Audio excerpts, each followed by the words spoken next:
संगम के लिए एक से एक अच्छी लड़कियों के रिश्ते आ रहे थे, लेकिन उसने सब रिश्ते ठुकरा दिए क्योंकि वह नीलिमा से प्यार करता था।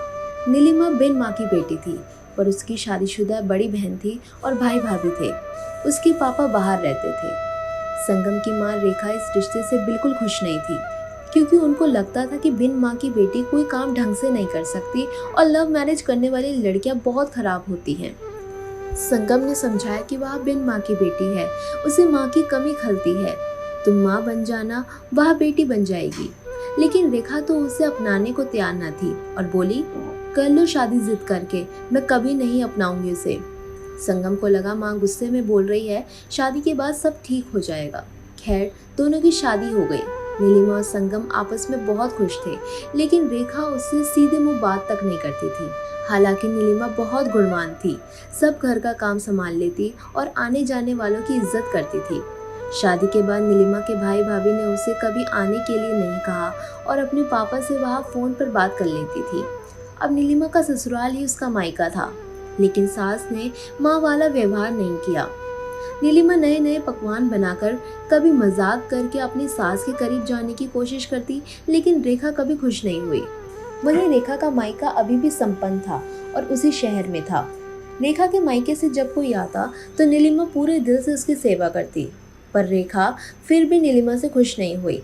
मानो कि उसने ठान ही रखा था कि लव मैरिज करने वाली बिन माँ की बेटी बुरी ही होती है, उसे अपनाना नहीं चाहिए। दिन निकल रहे थे, पर दूरियां घटने का नाम ही नहीं ले रही थी। तो एक दिन नीलिमा सीढ़ियों से फिसल गई। उसके हाथ में फ्रैक्चर हो गया था।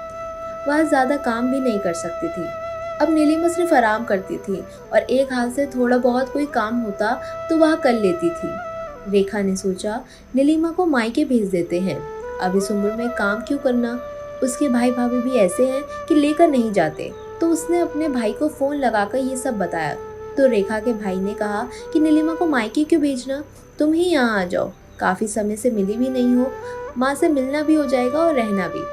रेखा को ये बात पसंद आई तो वह नीलिमा को उसी हालत में छोड़कर अपने मायके चली गई।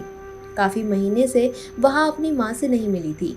जाते ही वह अपनी माँ के गले लगी और उसे रोना आ गया। तो बातों ही बातों में रेखा की बूढ़ी माँ ने कहा, बेटा, माँ बेटी का रिश्ता कितना प्यारा होता है।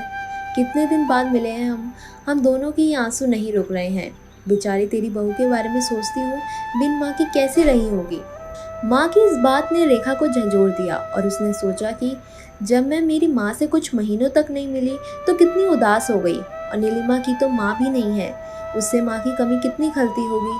मैंने उसके साथ बहुत गलत किया है, उसे इस हाल में छोड़कर मैं यहाँ आ गई। रेखा रोने लगी और ये सारी बात अपनी माँ से कही तो रेखा की बूढ़ी माँ ने उससे कहा कि तुम्हें अपनी बहू के साथ ऐसा नहीं करना चाहिए था। बिन माँ की बेटी को माँ का प्यार देने वाली सिर्फ उसकी सास ही होती है।